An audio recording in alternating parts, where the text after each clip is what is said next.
안녕하세요, 선생님. 네, 안녕하세요, 지호어머니. 어쩐 일이세요? 이제 곧 있으면 지우가 중학교에 가야 되는데 6월에 했던 설명회도 갔다 오고 설문조사도 했는데 도통 무슨 말인지 모르겠어요. 맞아요, 너무 어렵죠. 사실 다 필요 없고 우리 지우가 집 앞에 있는 학교에 갔으면 좋겠거든요.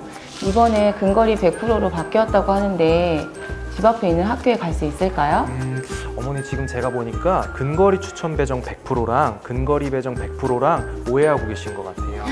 그럼 우리 지우는 어떻게 해요? 어머니 진정하시고 궁금한 거 있으면 저한테 물어보세요. 제가 답변 드릴게요. 그럼 우리 지우가 갈 수 있는 학교는 어디인가요? 지금 우리 동부교육청에서는 두 개의 학교군을 가지고 있어요. 7학교군은 연수구, 8학교군은 남동구고 각각의 학교군은 3개의 배정지구, 1개의 공동 배정지구를 가지고 있거든요. 지우는 여기에 있는 학교들을 갈 수 있는 거예요. 아, 그건 설명회에서 들은 기억이 나요. 맞아요. 지원 학생은 소속 배정지구와 공동 배정지구의 전체 중학교를 지원해야 되기 때문에 배정지구별로 남학생, 여학생별로 지망 가능한 학교 수가 달라요. 아, 그럼 선생님 지원할 수 있는 학교가 이렇게 있다는 건 알았는데 그럼 어떤 방식으로 지원해야 되나요? 동부교육지원청은 학생에게 학교 선택권을 부여하기 위해 희망하는 순서대로 학교를 먼저 지원하고 지망 순서에 따라서 배정하고 있습니다. 먼저 학교를 희망할 수 있도록 하는 건 참 좋은 것 같아요. 근데 애들이 원하는 학교에 다 배정될 수 없지 않나요? 맞아요. 희망하는 학교에 지원하는 학생이 정원과 같거나 적을 경우에는 전원 배정되지만 정원보다 많은 학생이 지원하게 되면 정원 범위 내에서 학생을 배정하기 위해서 기준이 필요하겠죠. 동부교육지원청에서는 이 기준을 근거리 중학교 추천 기준으로 하고 있고 2023학년도부터는 설문 결과를 바탕으로 근거리 추천 비율을 100%로 상향하여 배정한다고 해요. 그럼 제가 오해하고 있는 부분은 어떤 건가요? 근거리 중학교 순위 추천 100%와 근거리 배정 100%를 오해하고 계신 것 같아서 말씀드린 거였어요. 그럼 이번에 설문조사 했던 게 100% 근거리 배정이 아니라는 건가요? 맞아요. 100% 근거리 배정이 되면 너무 좋겠지만 학교 정원이 정해져 있기 때문에 현실적으로는 불가능한 방법이에요. 제가 오해한 게 맞았네요. 그럼 근거리 중학교 순위 추천 100%는 어떤 방식이에요? 제가 설명드릴게요. 앞서 말씀드린 바와 같이 먼저 배정원서를 작성할 때 소속 배정지구에서 희망학교를 지원합니다. 1지망 인원이 해당 중학교 신입생 정원과 같거나 적으면 전원 배정이지만 많으면 근거리 중학교 순위에 따라서 추천 배정을 하게 되는데 여기서 추천 비율이 100%라는 거예요. 다시 말하면 정원의 100%를 근거리 중학교 순위에 따라 추첨하여 배정한다는 거지요.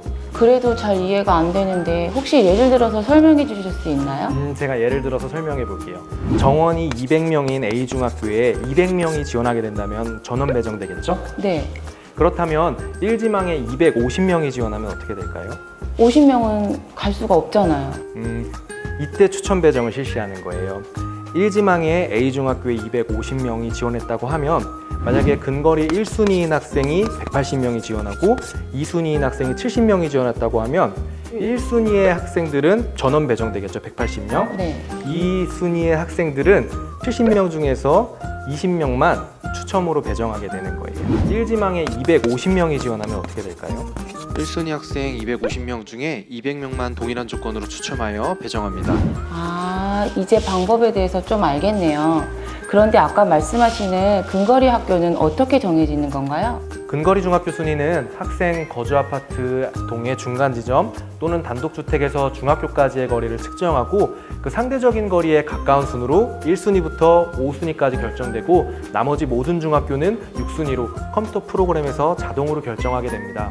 만약 같은 근거리 순위의 중학교가 2개 이상일 때는 먼저 지망한 중학교를 상위 순위로 부여하고요. 제가 듣기로는 단지의 중간 부분이나 특정 부분을 기준으로 삼는다고 들었는데 틀린 얘기였네요. 그럼 중학교까지의 거리라고 하셨는데 중학교는 어느 부분을 기준으로 삼는 걸까요? 실제 등하교 시간에 개방하는 교문을 기준으로 합니다. 아, 이제 이해했어요. 그럼 우리 아파트가 대단지라 바로 앞에 있는 중학교에 보내려면 학교와 가까운 동으로 이사하는 게 유리할까요? 앞서 상대적인 거리라고 말씀드렸는데 제가 좀 더 자세히 예를 들어 설명드려 볼게요. A하고 B중학교가 있고 철수하고 영희가 있다고 가정해 볼게요. A중학교는 철수와 영희 모두에게 500m가 떨어져 있고 B중학교는 철수에게는 300m, 영희에게는 800m가 떨어져 있어요. 이런 경우에는 철수와 영희에게 어떤 학교가 근거리 중학교 1순위가 될까요? A 중학교가 영희에게는 500m로 제일 가깝고 철수에게는 B 중학교가 300m로 제일 가깝네요. 맞아요. 절대적인 거리 개념이 아니라 상대적으로 학생에게 가장 가까운 학교가 1순위가 되는 거예요. 즉 A 중학교가 거주지에서 가장 가까운 학교라면 그 거리의 차이와 상관없이 모두에게 근거리 중학교 1순위가 되는 거지요. 어머님이 살고 계신 아파트 단지에 다른 중학교가 없고 A 중학교만 있다면 그 A 중학교가 그 아파트 동에서 모든 단지에서 1순위가 되는 겁니다. 이제 이해했어요. 그럼 굳이 이사 갈 필요는 없네요. 그럼 우리 집에서 가장 근거리 중학교 순위는 어떻게 확인할 수 있을까요? 10월 말쯤 실시하는 예비지망 조사를 통해 근거리 중학교 순위를 확인할 수 있습니다. 예비 지망할 때는 잘 확인해 봐야겠어요. 그런데 혹시 우리 지우가 1지망에 당연히 되겠지만 혹시나 1지망에서 떨어지면 어떻게 되나요? 1지망 학교 추천 배정 후 남은 정원은 근거리 중학교 순위에 상관없이 지망 순위에 따라 컴퓨터로 배정하게 됩니다. 1지망에서 떨어진 아이들은 근거리가 아니라 무작위로 배정된다는 말씀이세요? 네, 맞아요. 2지망에서의 배정 기준을 컴퓨터 추첨으로 할지 아니면 근거리로 할지 교육청에서도 고민이 많았다고 하는데 근거리로 할 경우 오직 주거지 기준으로 배정되기 때문에 희망학교 지원이 의미가 없어집니다. 그래서 학생의 교육 선택권을 보장하기 위해 2지망부터는 컴퓨터로 추천 배정한다고 합니다. 컴퓨터로 추첨하신다면 이런 말씀 드리기는 좀 뭐하지만 혹시 사람이 임의로 조작하거나 그런 일은 없겠죠? 걱정 마세요, 지우 어머니. 학생에게 7단위의 지원자 번호를 부여하고 추첨 시작 번호와 추첨 간격 번호를 배정하여 그에 따라 컴퓨터로 추첨을 하고 있어요. 말씀하신 대로 사람이 임의로 조작하여 배정하는 것을 방지하기 위해 추첨 번호는 공개 추첨으로 진행하고 있습니다. 확실히 공개 추첨으로 추첨하게 되면 임의로 조작할 수는 없겠네요. 그런데 추첨 시작 번호와 추첨 간격 번호는 어떤 걸까요? 그거는 이 영상을 보시면 더 이해가 쉬우실 거예요.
이렇게 추첨하는 거였구나.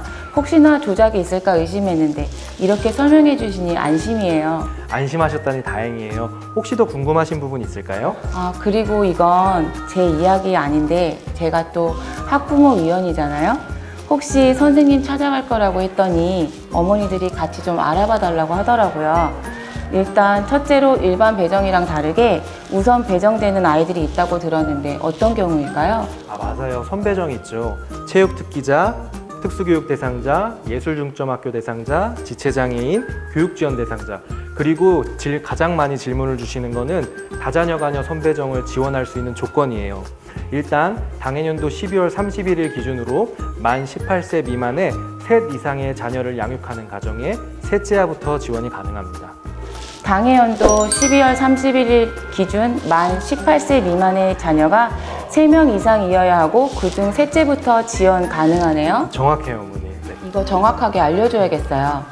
만 18세 미만, 자녀 3명, 셋째부터. 다음은 배정 시기쯤에 이사 가는 아이들도 있잖아요. 6학년인데 전학 가기도 뭐하고 그럴 때 어떻게 배정을 받아야 되는지 많이 궁금해 하더라고요. 이게 학교구는 같고 배정지구가 변경된 경우에 이미 이사를 하셨거나 내년 2월 28일까지 이사 예정이신 학생들은 반드시 거주지 또는 거주 예정지 배정지구로 지원을 하셔야 합니다. 그리고 학교군이 변경되는 경우에는 배정원서 접수 시작일 전까지 해당 학교군으로 전학을 하셔야 해당 학교군에서 본배정을 받으실 수 있고, 기존 학교에서 졸업을 원할 경우에는 현재 학교에서 본배정을 받은 후에 내년 2월 중 재배정을 받으셔야 해요. 시도 교육청별로 재배정 시기나 서류들이 다르기 때문에 해당 교육청에 반드시 문의하고 하시는 게 좋습니다. 네, 알겠습니다, 선생님. 궁금한 게 많이 해소됐어요. 오늘 궁금하신 점 모두 잘 해결되셨기를 바라며 저는 다음 상담 때 뵙겠습니다. 네, 감사합니다, 선생님. 다음에 네. 뵐게요. 네, 들어가세요.